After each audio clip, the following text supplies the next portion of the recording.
বিমানবন্দরে মাহিকে ১.৫ ঘণ্টা জিজ্ঞাসাবাদ। গত ৫ আগস্ট শেখ হাসিনা সরকারের পতনের পর থেকে সীমান্তে এবং বিমানবন্দরেও কড়া নজরদারির ব্যবস্থা করা হয়েছে। সেই কড়া নজরদারিতে আটকে পড়লেন ঢাকায় সিনেমার চিত্রনায়িকা মাহিয়া মাহিও।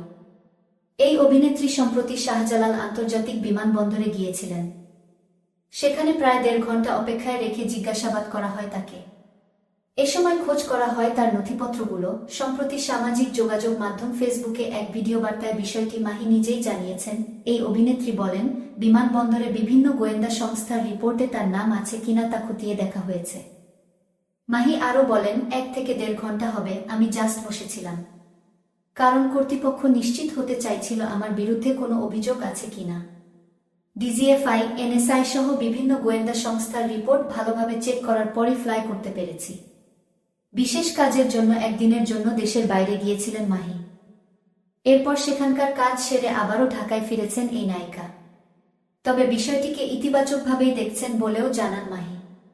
তিনি মনে করেন, দেশের সার্বিক অবস্থা বিবেচনায় করা নিরাপত্তা ব্যবস্থা মন্দ কিছু নয়। উল্লেখ্য, গত দ্বাদশ সংসদ নির্বাচনে মাহিয়া মাহি আওয়ামী লীগের প্রার্থী হিসেবে মনোনয়ন কেনেন মাহি। পরে স্বতন্ত্র প্রার্থী হয়ে নির্বাচনে লড়েন, কিন্তু নির্বাচনে জয় লাভ করতে পারেননি।